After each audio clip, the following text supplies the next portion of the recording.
하나님의 말씀 마태복음 18장 1절에서 6절까지의 말씀입니다. 봉독해 드리겠습니다. 그때 제자들이 예수께 나와 이르되 천국에서는 누가 크니이까? 예수께서 한 어린아이를 불러 그들 가운데 세우시고 이르시되 진실로 너희에게 이르노니 너희가 돌이켜 어린아이들과 같이 되지 아니하면 결단코 천국에 들어가지 못하리라. 그러므로 누구든지 이 어린아이와 같이 자기를 낮추는 사람이 천국에서 큰 자니라. 또 누구든지 내 이름으로 이런 어린아이 하나를 영접하면 곧 나를 영접함이니 누구든지 나를 믿는 이 작은 자 중 하나를 실족하게 하면 차라리 연자 맷돌이 그 목에 달려서 깊은 바다에 빠뜨려지는 것이 나으니라. 아멘.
제자들이 예수님을 찾아와서 물었습니다.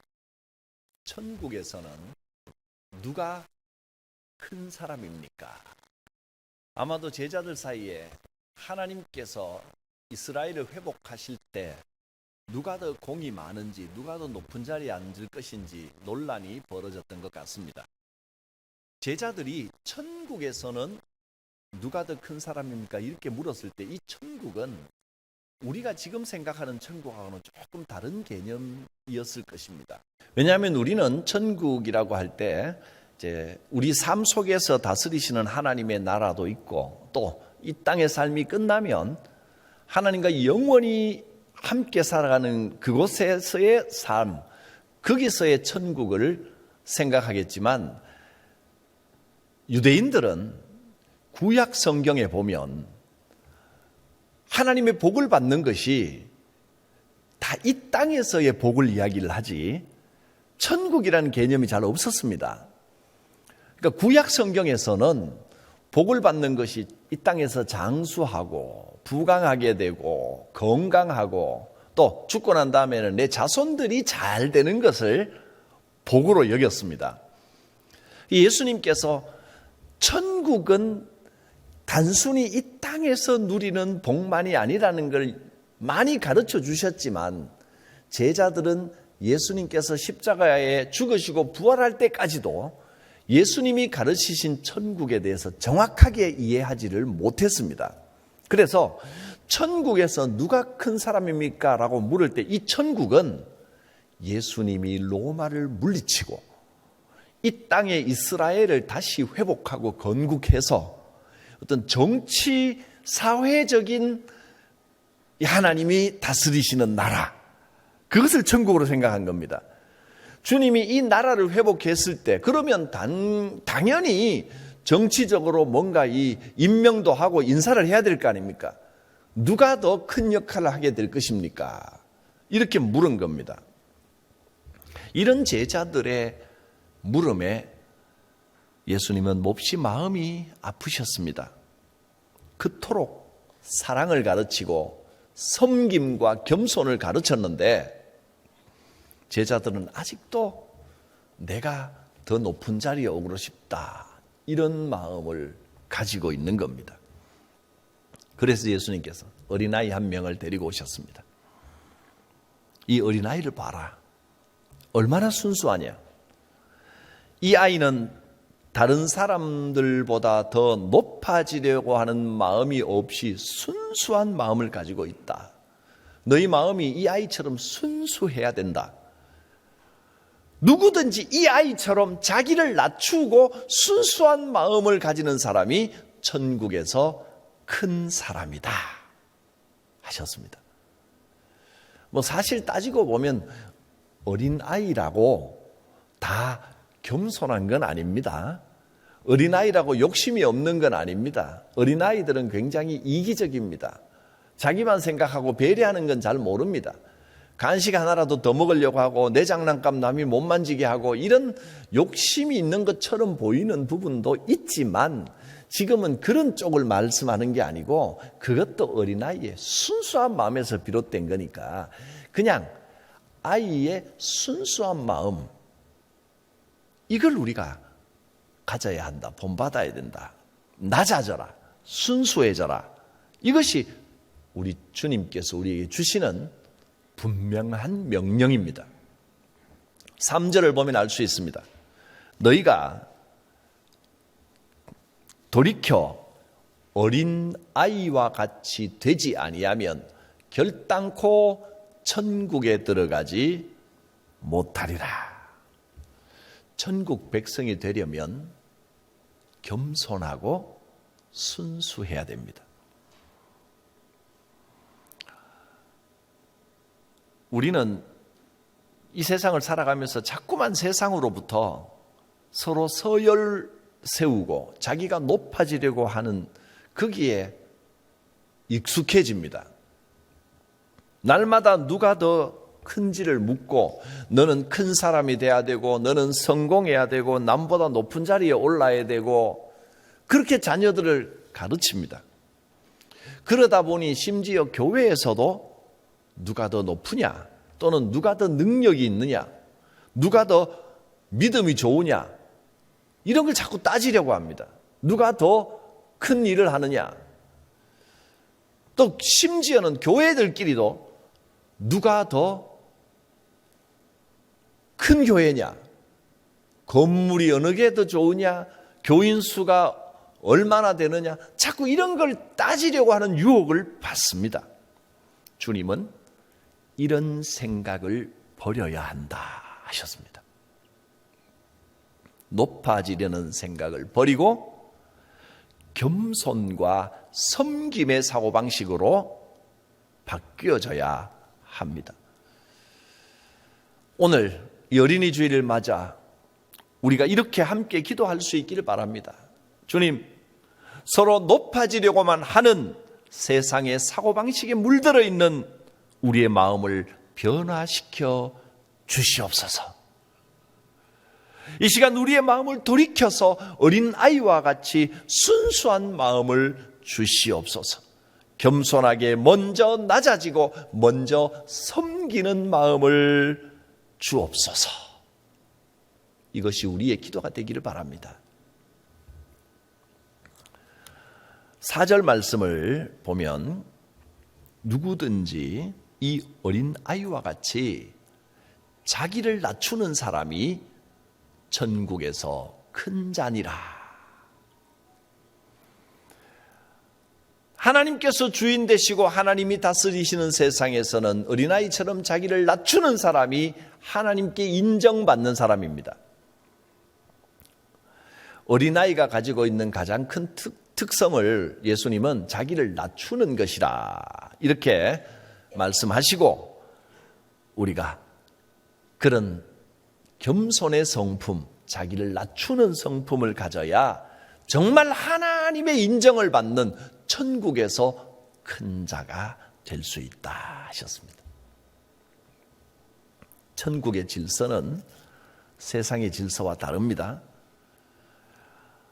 천국의 질서는 자기를 높이는 자는 낮아지는 겁니다.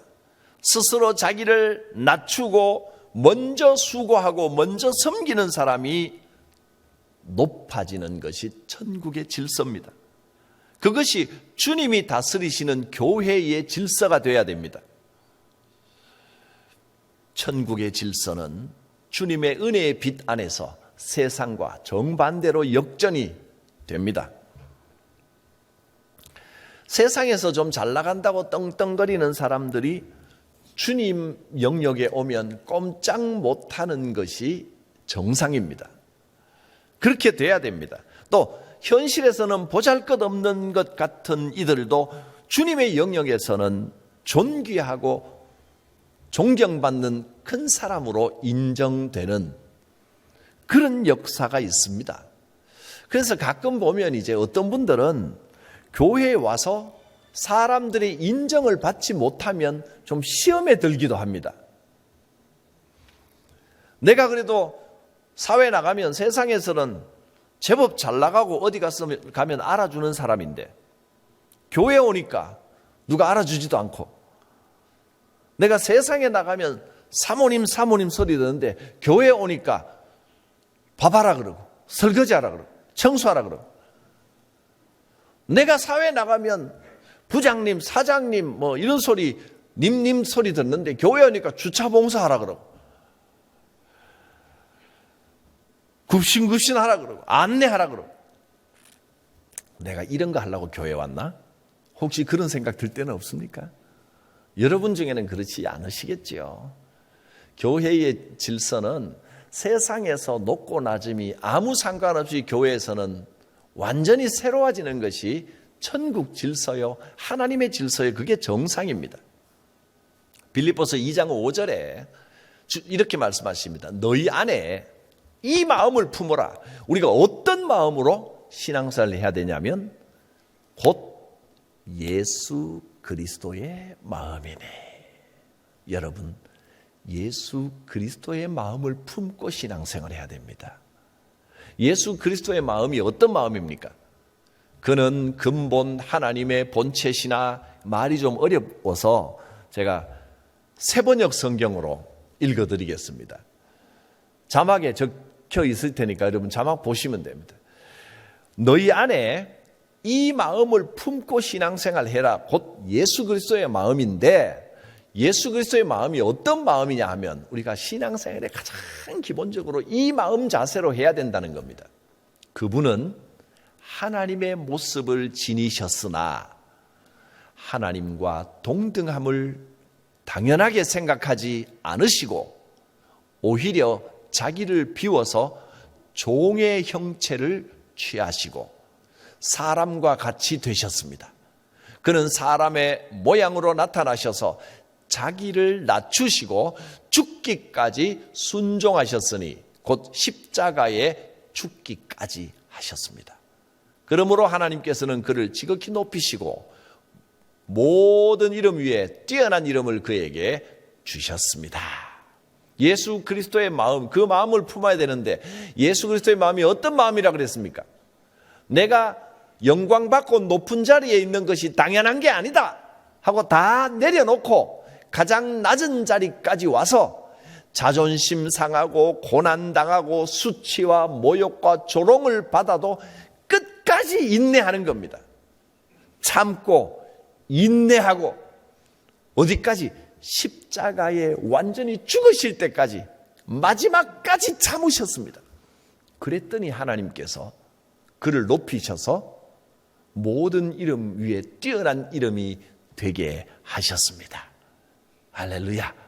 이것이 우리의 신앙생활의 모습의 가장 기본입니다. 사람은 누구나 어디를 가든지 내 목소리 내고 싶고 내 말 들으라고 하고 싶고 다른 사람들에게 추앙을 받고 싶고 그게 인간입니다만은 참신앙은 그런 걸 다 내려놓고 묵묵히 종의 형체를 가졌다 그랬습니다. 종이 뭐 자기 마음대로 합니까? 주인이 시키는 대로 합니다. 예수의 마음을 가지는 것이 신앙의 기본이라고 하셨습니다. 스스로 종의 형체를 가지시고 끝까지 기다리고 인내하고 참으신 우리 주님의 마음을 품고 살아라고 했습니다. 이렇게까지 자존심 상하고 조롱당하고 모욕받으면 너무 억울하게 내 인생 끝나는 게 아닌가, 뭐가 달라질 게 있겠나 싶어도 여러분, 하나님께서 살아 계십니다. 하나님께서 예수님을 다시 높이시고 모든 이름 위에 뛰어난 이름을 주신 것처럼 내가 뭔가 힘으로 해내려고 하면 자꾸 어긋나고 엉망진창이 되고 깨져버리지만 예수님처럼 인내하고 기다리면 하나님께서 역전시키는 날이 반드시 올 줄 믿습니다. 예수를 위한 바보라는 책이 있습니다. 예수를 위한 바보. 이 책은 바로 여기 화면에 나와 있는 이 책입니다. 오른쪽에 있는 분이 이 책을 쓴 데이빗 케이프 목사님이십니다. 이분은 남아프리카 공화국에서 성공적으로 목회를 아주 잘하고 계시던 분이었습니다. 그런데 어느 날 기도하는 중에 마음에 강한 도전이 왔습니다. 실제로 예수님처럼 길거리로 나가서 사람들의 발을 씻어주는 일을 해야 되겠다. 하나님께서 그걸 원하신다. 이런 강력한 마음이 왔습니다. 그래서 목회를 하면서 프로그램으로 밖에 나가서 세족식을 하는 프로그램을 해봐도 이게 아니고 이 정도가 아니고 만족이 안 옵니다. 주님의 명령은 이 일에 헌신하라, 완전히 헌신하라라는 강한 도전이 오는 겁니다. 그렇다고 목회를 하다가 중간에 중단하고 사람들 발 씻으러 다닐 수는 없는 거 아닙니까? 그래서 계속 기도하면서 고민하고 확인을 했습니다. 그 부르심이 있은 후에 1년이 넘도록 약 14개월 동안 이 제목을 가지고 붙들고 계속 기도를 했습니다. 그런데 마음에 점점 그 확신이 강해집니다. 하나님께서 원하시는 것은 다 내려놓고 발 씻는 일에 전념하라는 뜻이다 하는 확신이 왔습니다. 그래서 부인과 의논하고 그때부터 부부가 목회를 완전히 내려놓고 대야 하나 들고 전국을 다니며 사람 발을 씻어주는 일을 하기 시작했습니다. 발 씻으면서 이런저런 대화하지 않습니다. 아무 말도 하지 않고 제가 당신의 발을 좀 씻어드려도 되겠습니까? 그 허락을 받으면 그냥 발만 씻는 겁니다. 구석구석 발을 정성을 다해 씻어 주고 또 짐 싸고 다른 사람 만나러 가는 겁니다. 목사님과 사모님은 때로는 자녀들까지 데리고 대야 하나 들고 십자가에 대야가 이렇게 달려 있습니다. 사진을 크게 다시 한번 띄워주시면 그 모양이 보일 겁니다. 십자가의 대야를 달고 이제 십자가 달린 대야 오른쪽에 끼고 가는 거 보이시죠? 십자가에 대야를 붙였습니다. 이 대야 그리고 휴대용 물탱크 짊어지고 그다음에 자기 배낭 짊어지고 그다음에 발 씻는 분이 앉아야 될 접이식 의자 하나 이걸 들고 전국을 다니면서 사람들의 발을 씻어줬는데 거의 3,000km 이상을 걸으면서 만나는 사람마다 허락을 해주는 사람마다 발을 씻어 주었습니다. 그러다가 트레일러를 하나 마련을 해서 이제는 주님이 명령하시는 곳이면 어디든지 가야겠다. 뉴스를 보다가 내전으로 막 고생하는 나라 남수단의 내전 상황을 보고는 그 뉴스를 보고 있는데 하나님이 감동을 주시는 겁니다. 그러면 온 가족이 트레일러를 몰고 그 나라로 가는 겁니다. 가서 발을 씻어주고 또 화산재가 뒤덮여서 화산이 터져서 엉망이 된 나라가 보이면 또 감동이 오면 그리 가는 겁니다. 서인도 제도의 몬세라 섬으로도 가고 이슬람 지역에도 찾아가고 전쟁이 났을 때 이라크에도 갔었고 창녀촌에도 가고 나병 환자 한센시병 환자를 만나서도 발을 씻어주고 또 어느 날은 스포츠 프로를 보다가 NBA 농구를 보다가 저 사람을 만나야겠다 싶으니까 그 사람에게 찾아가서 농구 선수 발을 씻어주고 하나님이 그렇게 감동을 주고 보내셨던 데는 다 그럴 만한 이유가 있었다는 것을 목사님은 고백을 합니다. 그렇게 발을 씻어주는 중에 놀라운 일들이 일어났습니다. 어떻게 생각하면 고작 발 씻어주려고 목회 치우고 가서 발만 씻어주는 게 뭐 하는 일인가?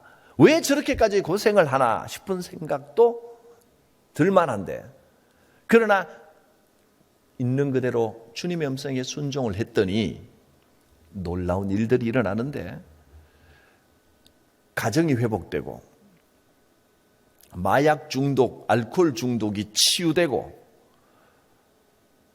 한센신병 환자, 나병 환자의 발을 씻는 동안 병이 낫는 기적이 일어나고 이 목사님도 왜 저 사람에게 주님이 보내신지를 몰랐는데 가서 발을 씻어주다 보니까 그분이 속으로 말은 못하지만 자기 속으로 너무나 힘들고 외로워서 자살을 생각하다가 그 발 씻음으로 인생이 완전히 변화되는 그런 사례가 있기도 하고 그랬습니다.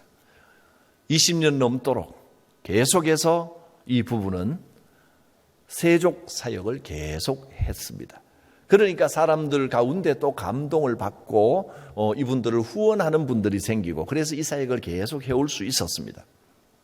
때때로 하나님께 순종하는 삶이 세상 사람들의 눈으로 상식의 눈으로 보기에는 바보처럼 보일 수도 있습니다.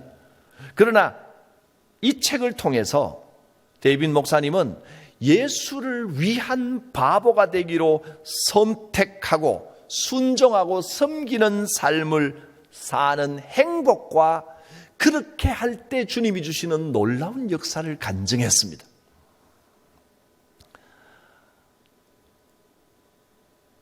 데이빗 목사님은 이렇게 고백합니다. 발 씻는 것으로 뭘 이룰 수 있겠느냐? 어떤 성공이 있느냐라고 사람들이 물을 때 하나님의 나라에는 성공이나 실패가 없습니다. 오직 순종만이 있을 뿐입니다. 이렇게 고백했습니다. 우리가 생각하는 성공 실패가 아니라 하나님께 순종만 바라보고 나가면 하나님께서 그를 높이시고 모든 이름 위에 뛰어난 이름을 주시는 것입니다. 데이빗 게프 목사님은 부부가 때로는 온 가족이 이 사역을 발씻기는 사역을 함께 해오면서 그 책에 이렇게 말했습니다. 저는 이 구절이 가장 감동이 되는 구절이었습니다. 나도 수건을 사용하는 것보다 칼을 사용하는 것이 더 쉽다는 것을 압니다. 죄인들을 향해서 분을 내뿜고 손가락질 하는 것이 그들의 발을 씻기고 상처를 싸매어 주는 것보다 훨씬 쉽다는 것을 나도 압니다. 그러나 지상에서 진정한 권세를 가지는 것은 칼이 아니라 수건입니다. 주 안에서 이제 우리는 칼을 내려놓고 조롱하는 손가락을 내리고 수건을 들어야 합니다. 겸손과 섬김의 마음은 이 세상에 그 어떤 힘보다도 더 강력하게 원수의 세력을 정복하는 힘이요 하나님의 위대한 능력입니다.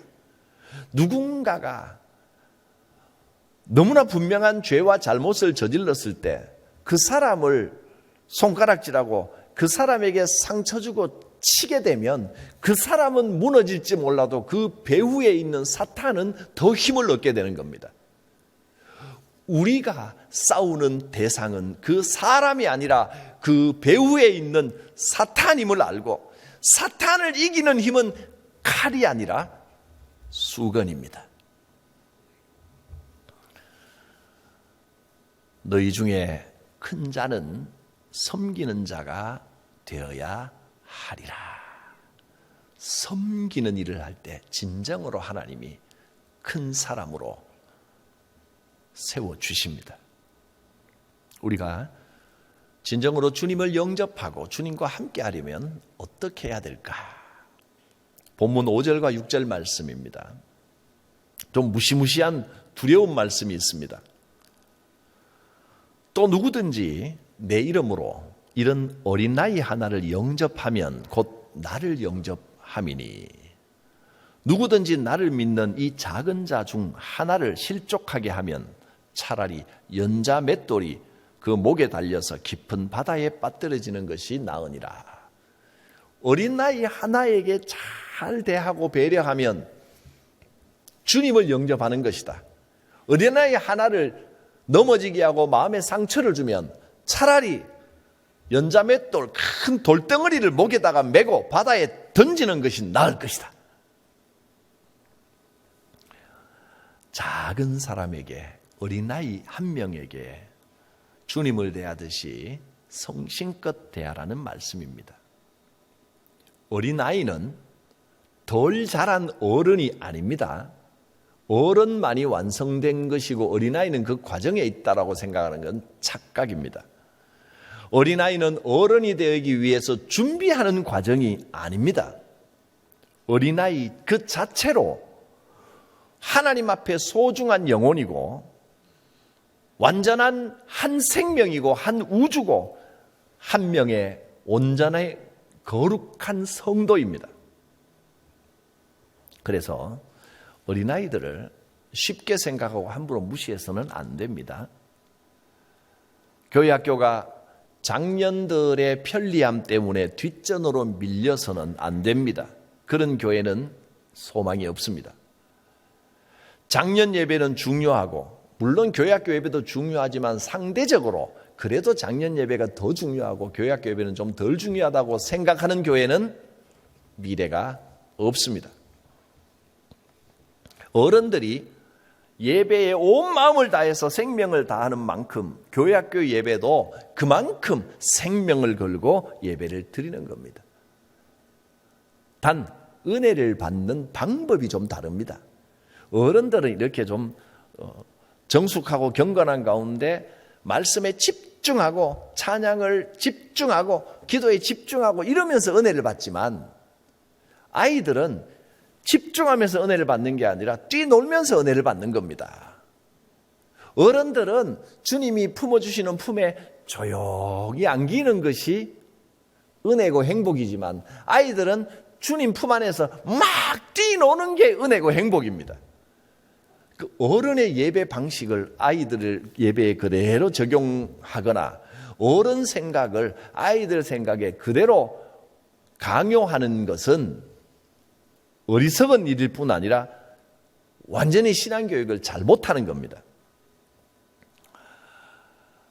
우리는 교회학교 예배도 중요하다는 것을 알지만 자꾸 우선순위에서 밀리는 경우가 적지 않습니다. 어른 프로그램 중요하니까 대예배, 오후예배 지장이 있으니까 교회학교 행사는 대예배 지장이 없도록 잘 맞춰서 해라.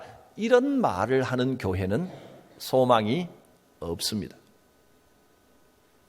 물론 이제 교회학교 예배도 하나님 앞에 온전한 예배인데 그러나 이제 혹 여러분들 가운데 교회학교도 똑같이 하나님 앞에 드리는 예배면 대예배를 드리나 교회학교 예배를 드리나 똑같은 게 아니냐. 대예배 안 드려도 교회학교 예배에 참여하면 주일을 온전히 지키고 하나님께 경배 예배를 드린 게 아니냐. 이렇게 또 말씀하시는 분이 있는데 여러분 그것도 완전한 착각입니다. 말씀드렸다시피 교회학교 예배는 어린이들이 어린이들의 은혜를 온전히 받는 것이지 어린이들의 방식으로 은혜 받도록 꾸며놓은 예배이지 장년은 장년 자신의 예배를 드려야 그게 온전한 예배가 되는 겁니다. 어른들이 교사로서 교회학교에 참여하거나 또는 뭐 부모로서 보조로서 교회학교 예배에 참여하는 것은 아이들이 드리는 예배에 아이들이 은혜 받도록 하기 위하여 돕고 섬기기 위하여 참여하는 것이지 내가 하나님을 만나고 내가 하나님으로부터 은혜를 받는 방식으로 참여하는 게 아니기 때문에 장년은 장년 예배에서 은혜를 받고 교회학교는 교회학교 학생들은 학생들의 예배에서 은혜를 받고 어린이는 어린이 예배에서 은혜를 받아야 됩니다. 그리고 어른의 관점에서 자꾸 교회학교를 왜 이렇게 떠드느냐, 왜 이렇게 정신이 없느냐, 왜 이렇게 소란하냐 그렇게 어른의 방식으로 아이들의 예배를 함부로 잣대를 들이대서는 안 된다는 겁니다.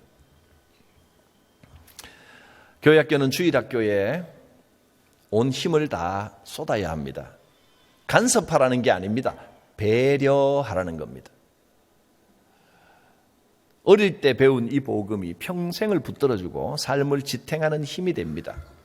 특별히 이제 코로나 기간 동안 전 세계는 다 데이터를 확인하지 못했지만 한국 교회의 교회 학교가 지금 위기 가운데 있습니다. 전국의 교회 학교에 이제 이 강의를 세미나를 하시는 분이 전에는 이런 강조를 많이 했다고 합니다. 지금도 이제 앞으로가 부모들이 신앙교육에 함께 참여하는 교육을 해야 된다. 그것만이 살 길이다. 그런데 옛날에는 이 질문을 많이 이렇게 교육하면 질문이 많이 왔다고 합니다. 안 믿는 애들 어떡합니까? 근데 한 1년 전부터 그 질문이 싹 사라졌답니다. 무슨 뜻일까요? 전국의 교회에 안 믿는 집 부모가 있는 아이들이 거의 없어졌다는 겁니다. 교인 자녀 몇몇만 남아 있게 되었습니다. 거의 예외 없이 그렇습니다. 완전히 위기에 와 있습니다. 저 아이들이 우리 교회의 미래요, 우리 나라의, 우리 이 사회의 미래입니다. 그것도 머지않은 미래입니다. 불과 10년, 20년 후면 저 아이들이 우리 교회의 집사 권사가 돼 있을 것이고 장로가 돼 있을 것이고 멀리 안 잡아도 30년만 잡아도 저 아이들이 다 직분자가 돼 있고 여기 앉아있는 우리는 대부분 몇 분들 제외하고는 다 물러가야 될 때가 됩니다. 여러분 10년, 20년 금방입니다. 아이들의 말에 진지하게 귀를 기울일 줄 아는 교회가 미래가 있고 주님 말씀처럼 어린 나이 하나를 가장 귀하게 여기고 배려할 줄 아는 교회가 참으로 은혜가 있고 영적으로 부흥하는 복된 교회가 될 것입니다. 기도합니다. 거룩하신 하나님, 겸손하게 하옵소서. 종의 형체를 가지신 주님처럼 섬기게 하옵소서. 이제 우리 모두가 칼을 내려놓고 수건을 들게 하여 주시옵소서. 예수님의 이름으로 기도드립니다. 아멘.